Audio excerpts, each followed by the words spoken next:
Assalamualaikum warahmatullahi ta'ala wabarakatuh.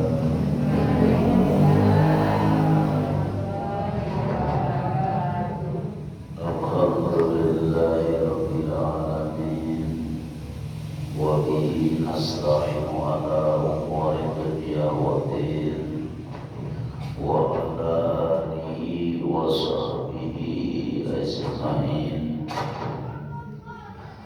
Allahumma rabbi shrah li sadri wa yassir li amri Bismillah Subhanaka la ilma lana illa ma 'allamtana innaka antal alimul hakim.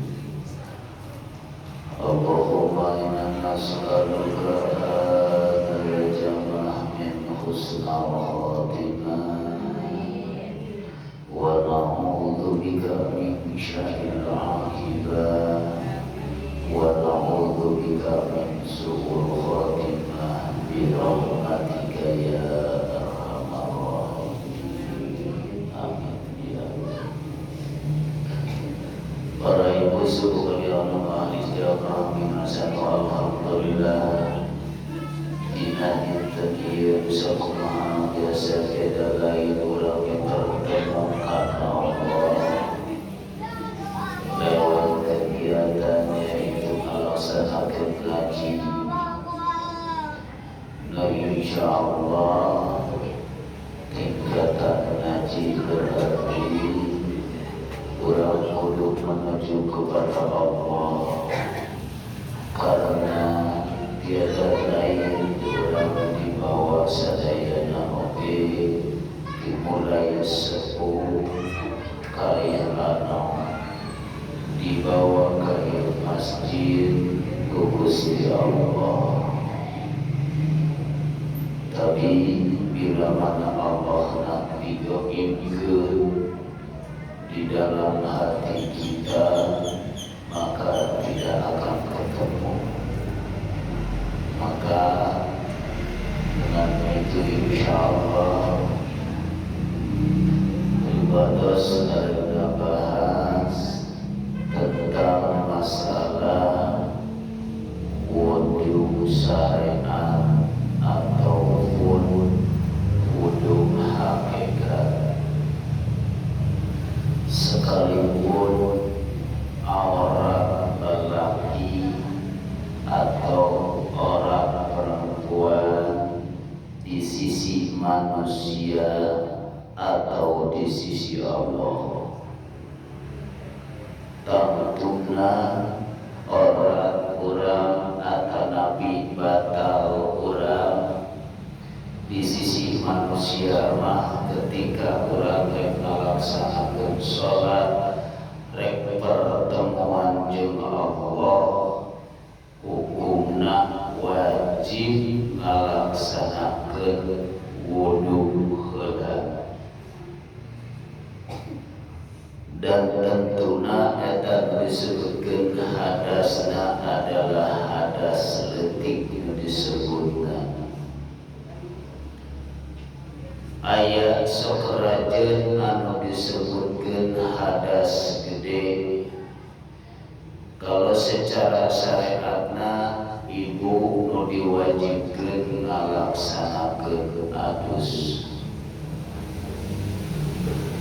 Adapun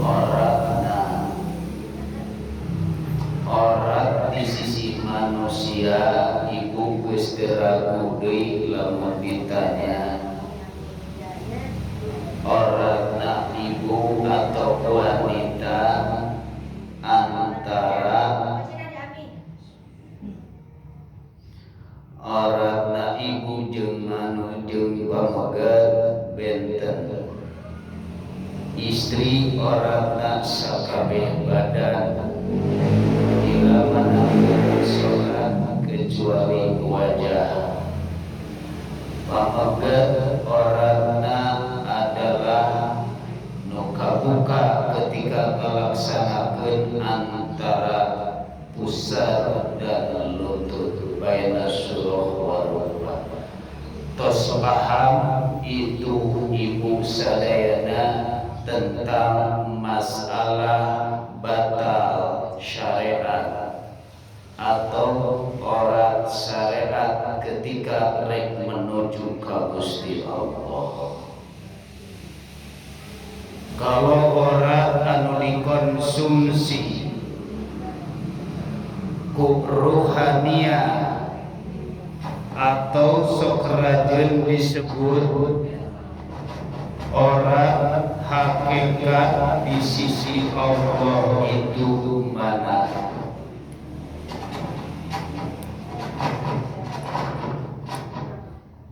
Orang menuju ke Gusti Allah di dalam surat Toha ayat 12 atau ayat 11 dan 12.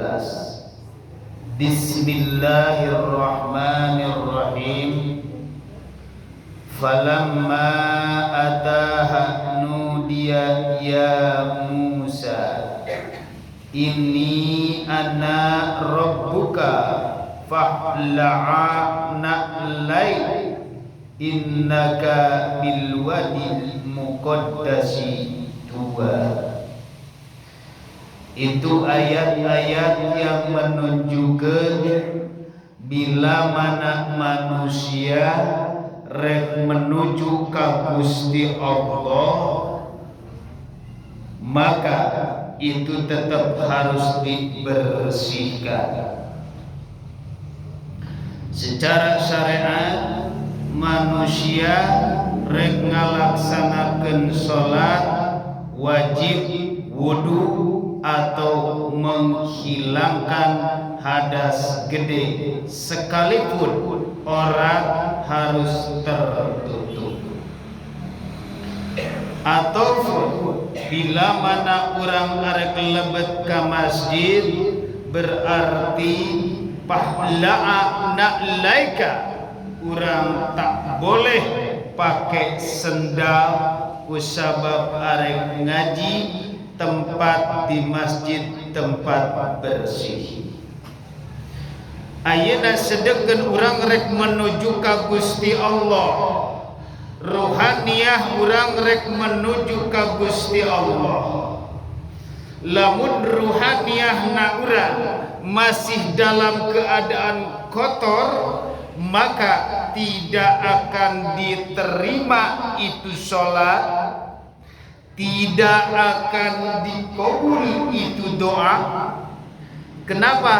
Karena manusia menuju ke Gusti Allah dengan keadaan kotor rohaniahna.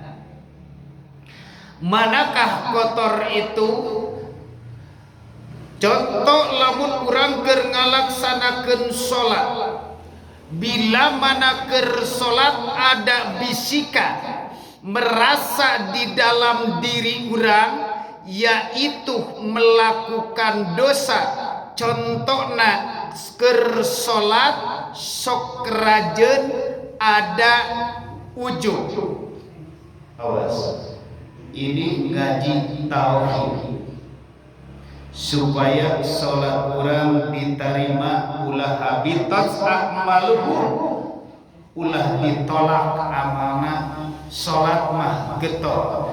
Ketika manusia ruhaniah, ketika ruhaniahna keur ngalaksanakeun sholat pertemuan dengan Allah, kari-kari itu ruhaniahna merasa ujublah dengan kegetolanana, merasa ujublah dengan keilmuanana, merasa ujublah dengan kesolehanana, merasa ujublah dengan kepinteranana, merasa ujublah dengan pakaiannya.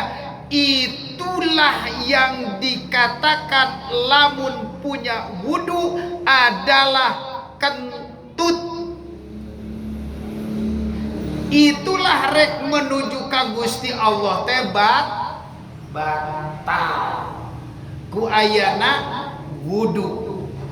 Nah batalna eta palebah wuju ruh nih yang berbicara, hati yang berbicara, supaya orang bisa membersihkan hati, maka di dalam diri kita tetap harus dibersihkan muqaddas situa, yaitu tempat bersih ka Gusti Allah.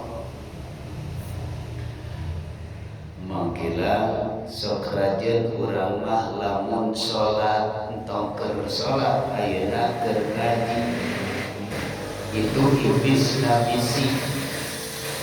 ngabisik dina hate urang, merasa urang pangbetolna, pangsolehna, pangpinterna. Itulah batal kalau menuju ka Gusti Allah. Kalau tidak masalah wudu batal enggak? Tidak batal, itu mah cuma dikonsumsi. Nah, adalah ku jasad, yaitu keluar hadas yang keluar angin dari belakang atau kencing atau apapun, itulah secara jasmani kalau menuju ka Gusti Allah ketika ruh melakukan dosa. Makanya di dalam Al-Quran surat An-Nur, nurin ala nur, saur Kangjeng Rasul disunatkeun ngalaksanakeun perbanyak wudu. Wudu dohir adalah membasuh muka, tangan, ngusap rambut, dengan kaki. Ayeuna wudu batin itu adalah ketika arwah urang, roh urang berbisik dengan dosa, penyakit hati ngaranna ujub, ria, takabur, hubur riasa, hubul mahmada. Ketika ruhaniah kembali kepada Allah, maka itulah yang dikatakan batal, ditolak. Kalau di sisi manusia secara syariat umum tidak, tapi kalau di sisi Allah, nah ini Allahu Akbar. Maka orang selama ieu teh keur salat ria cedeuceuk Allah, inna sholatan anil fahsya wal munkar. Sanyananya salat itu sok nyegah kana kamunkaran. Entong nih kalau secara syariat mah jelema anu sok getol salat sok rada jauh kana maksiat dohir mah judi taradaek atanapi teu balik secara syariat. Kalau secara hakikat di sisi Allah mana? Kalau secara syariat tanha anil fahsya wal munkar, itu salat itu pertemuan jeung Allah, berarti kemunkaran ruhaniyahna, arwahna, manusia rohanina, maka disitulah jangan melakukan maksiat, bisi batal.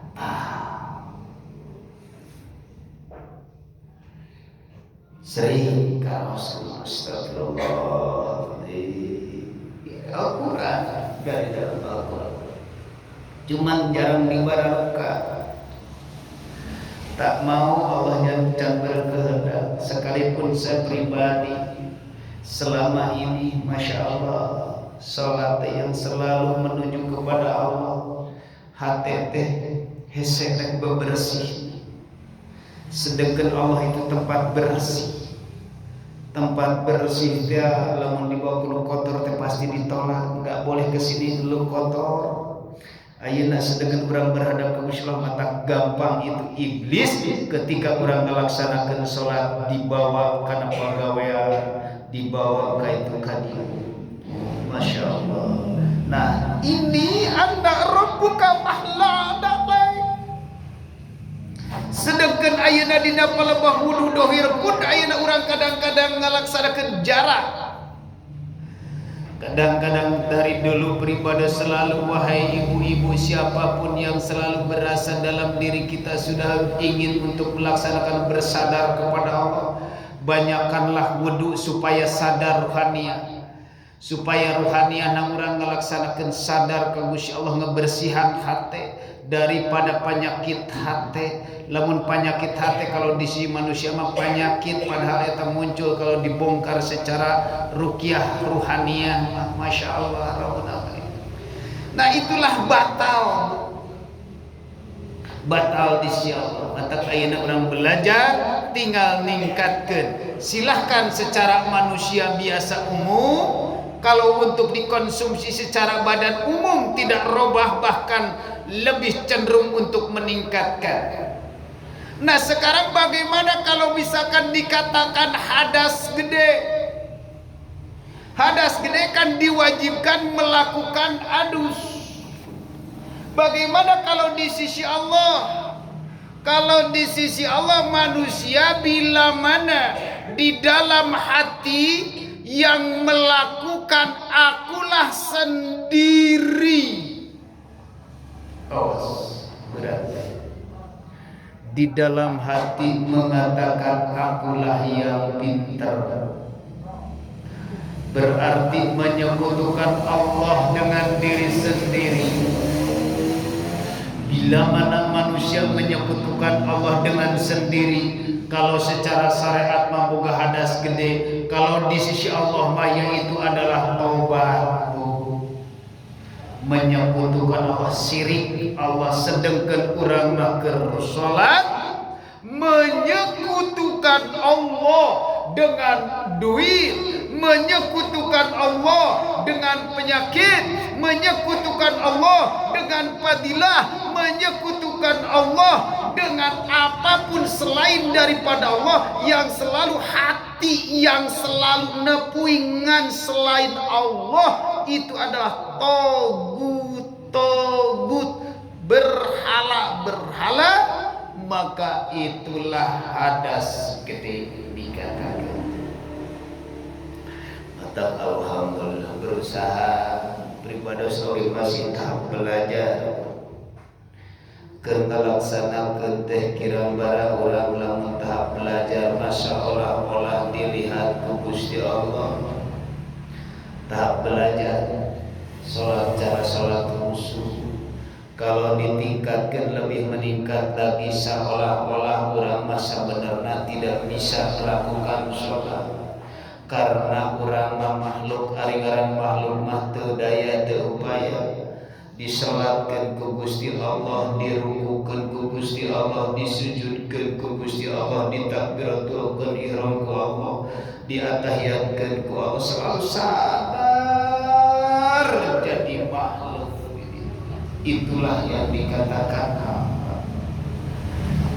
Kebanyakan termasuk kita sendiri, masya Allah, pantesan mata teureun penyakit kasusah jeung kabingung. Ketika melaksanakan salat di tengah teh yang bersandar dengan hubungan hawa nafsu. Coba atuh ketika salat macam Allah, aqimus salat lidzikri. Karena di dalam surat Toha ayat yang ke-13, ayat yang ke-14, innani anallaha la ilaha illa ana fa'budni wa aqimis salat lidzikri. Innani sanyana aku, aku Allah, la ilaha illa ana, tiada Tuhan kecuali aku menyuruh perintah melakukan sholat itu lidzikri, untuk mengingat aku, kata Allah. Ternyata ingatna cuma sebatas dipanggil adzan di negara sholat, keinget dan pernah panggil jeung Allah. Jadi mata sholatna aprak-aprakan gitu. Nah kumaha contohna? Salat maghrib dipayun geus dijelaskeun.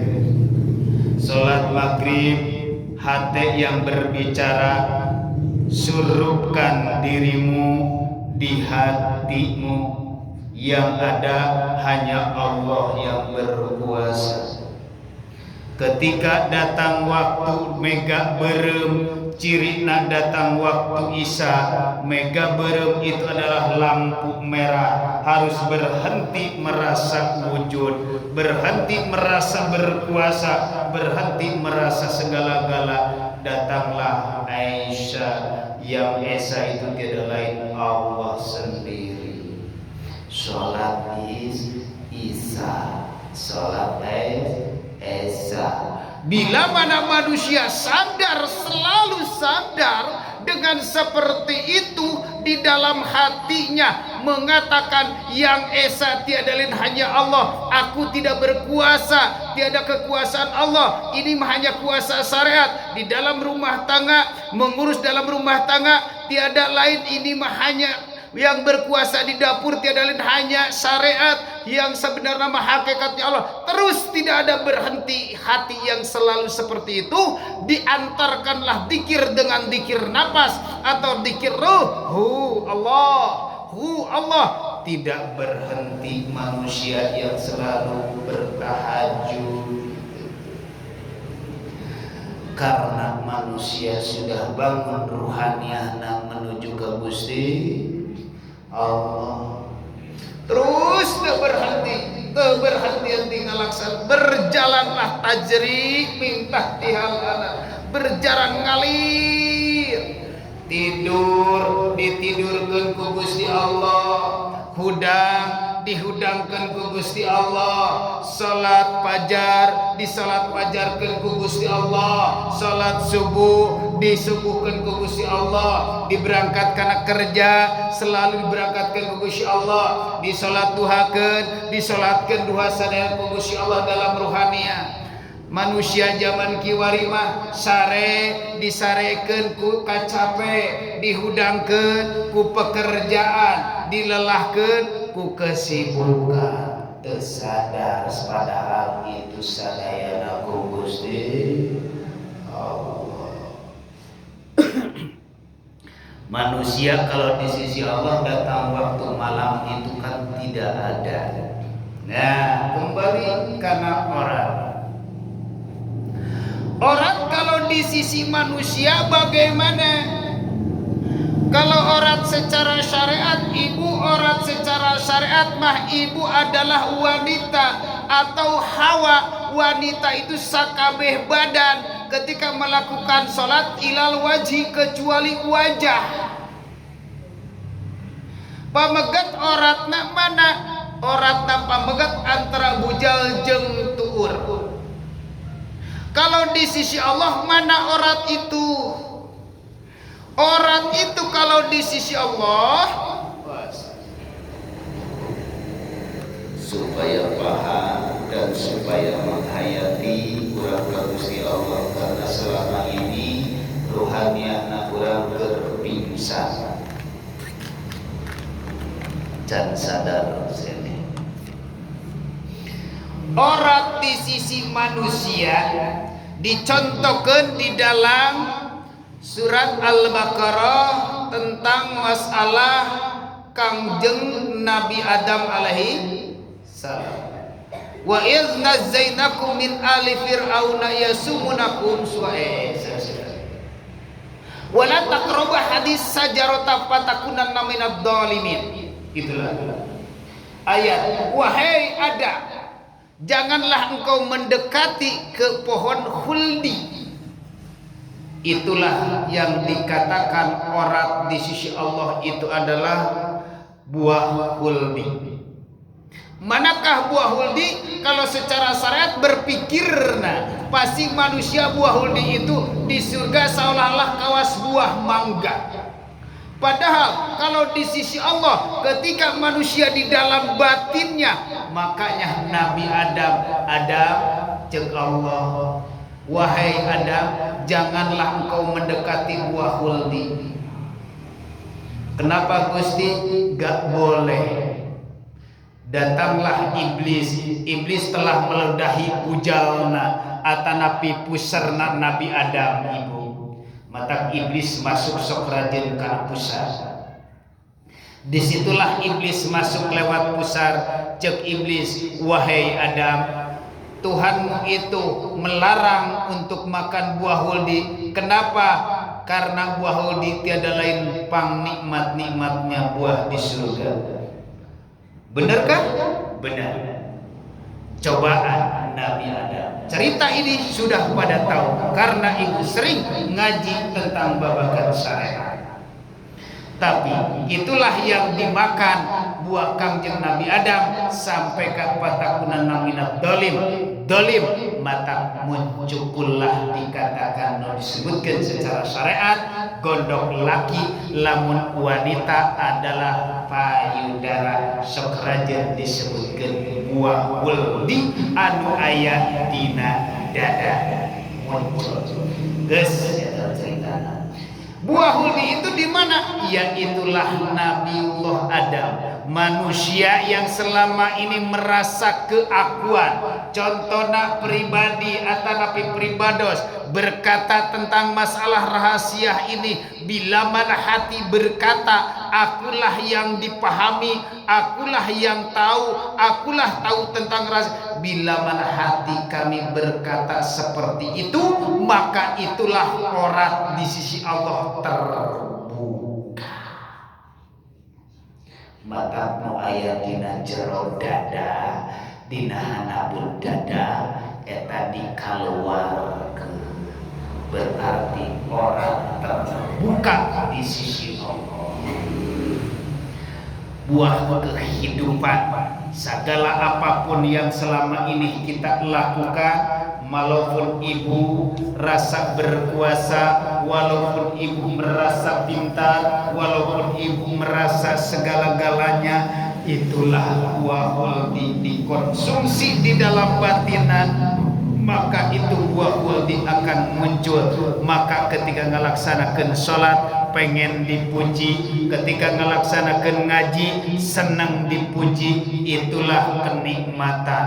Nikmatnya padahal tiada lain yang selalu berperan hanya Allah. Kekuasaan Allah kok diaku-akui sih? Itulah yang dikatakan orat. Matak orat berarti lamun dicontohkan deui, awas ini, karena Allah tidak berhenti-henti memberikan contoh ke manusia yang di alam dunia ini. Innallaha la yastahi ayadriba masalam ma ba'udatan fama fauqaha. Sanyan Allah tidak berhenti untuk memberikan contoh walaupun sebesar apapun makhluk, sekecil apapun makhluk, karena itu semuanya harus kita hayati. Tapi manusia tak mau untuk menghayati, sedangkan Allah telah menyuruh kepada kita Iqra bismi rabbikal ladzi khalaq. Disuruh dibaca, bukan baca syariat seperti Al-Quran unggul, tapi baca secara duniawi atau secara hakiki. Nah, orat matak lamun wanita di dalam contoh Nabiullah Adam jeung Siti Hawa, maka itu contoh. Ada Hawa, ada Adam. Di dalam tubuh orang, di dalam tubuh masing-masing ada hiji jasad, ada ruh. Lamun dicontohkan karena makhluk adalah satu salaki urang, ayeuna urang kalau di sisi Allah itu adalah jasad lamun dihijalma. Ngan cuman dicontohkeun doang. Contohna cuman bagi ibu sendiri, karena ada ruh dan ada jasad. Supaya ruh bisa kembali kepada Allah, caranya bagaimana? Contohna deui geus Allah nyontohkeun deui, karena listrik aya masa aya setrum. Nah, manusia oge sama, bakal muncullah di situ cahaya yaitu bayi. Nah, baka manusia. Sedangkan arwah itu adalah di dalam tubuh kita, dari tanah diciptakan ku Gusti Allah. Sekarang jasad ini, ruh harus emang dari Allah, harus kembali kepada Allah. Bagaimanakah kita pulang nanti? Apakah jasad sudah pasti akan kembali ke tanah? Karena diantarkan oleh tetangga kita, diantarkan oleh suami kita, akan dijadikan tanah, yaitu adalah dikubur. kuburan. Sedangkan ruh yang sudah dikeluarkan oleh Allah seharusnya kembali kepada Allah. Ternyata ruh belum bisa kembali. Gentayangan. Insyaallah. Karena Al-Quran wa anibu ila rabbikum wa aslimu lahu min qabli ayatiyakumul adab summa la tunsarun. Kata Allah, secepatnya ruh baralik aja, secepatnya ruh baralik wa aslimu lahu, pasrahkeun segala-gala kekuasaan kedalenanya kuasa Allah sebelum kedatangan ajal. Geus kedatangan ajal mah teu bisa balik. La tunsarun, tidak ada pertolongan.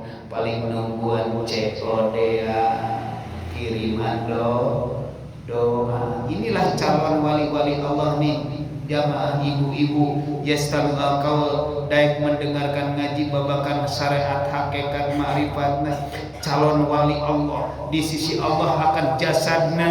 Ntar juga ibu paham bagaimana sih di dalam kubur jasadna supaya utuh. Insya Allah ke depan, insya Allah kami akan bahas semuanya, karena akan dijadikan wali Allah.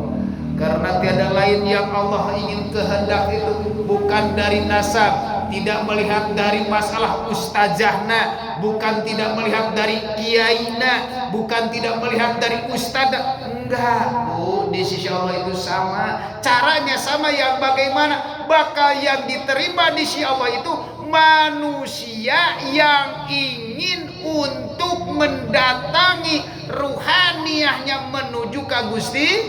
Itulah ngaji babakan hakikat makrifat. Ternyata ruhaniyah kebanyakan gak mau ngaji tingkatan ini karena takut selama ini kita membangun ibadah dari mulai balik sampai sekarang tingkatkan ngaji ini dirobohkan. Siapa yang bisa merobohkan? Tiada lain hanya Allah. Gak bakalan mau. Padahal itu tidak salah, benar, cuman tidak mau aja untuk meningkatkan. Karak ningali oge. Kadang-kadang orang masuk basicna, masya Allah, rasa pintar, rasa bisa, rasa so. Itulah hati kita. Bersihkanlah insya Allah. Karena orang-orang jangan sampai orang wanita itu kunaon pangnasok ditutupan sakabeh badan.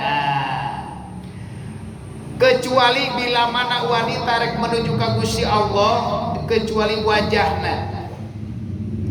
Itulah maka disebut kenapa orang wajib ditutupkan mata. Sholat maghrib, surupkan dirimu di hatimu yang ada wajah roh. Surupkan dirimu di hatimu, mata tutupan. Nah, tutupan orangna sadayana itu yang ada hanya wajhullah. Itulah wajah rohaninya. Mata menghadap ke Gusti Allah berarti tinggal wajah. Kumaha orat lalaki tapi atra surah warubah. Orat lelaki mah tempat keluarnya perkara najis. Manakah perkara najis? Dicontohkan antara bujal jengtur, yaitu kubul dan dubur, luang belakang dan depan, tempat keluaran kotoran, yaitu kalau kotoran secara dohir, secara syariat di alam dunia kencing dan BAB, kalau di sisi Allah itu adalah dosa kotoran ka Gusti Allah. Mata jalmi diadakeun kotoran teh tiada lain ibu salaras nama nyaeta nyontokeun manusia lamun aya kotoran dina perutna, sedangkan ayeuna model ibu na perut sadana aya kotoran ternyata teu kacium bauna, tapi ketika kotoran ibu ayeuna dikaluarkeun di WC BAB bau sakampung gedaikeun. Tapi eta ku ayana ditutup, padahal dina perut deket kana irung tapi teu kacium. Jalmi oge sami nu boga dosa cuma anu tahu ibu sendiri dosa gede dosa leutik dimulai balik sampai ke ayeuna yuswa 50 atau 60 ternyata nu tahu orang lain tidak tahu, nu tahu hanya ibu sendiri. Urang pernah begitu, urang pernah begini, ternyata kalau Allah ngabukakeun eta dosa urang misalkan selalu dilakukan urang maka akan bau saka bau si anu teh anu si anu teh anu si anu jadi bau. Itulah contoh dosa. Insya Allah kerasa menghayati, semoga Allah memberkahkannya, amin ya rabbal alamin.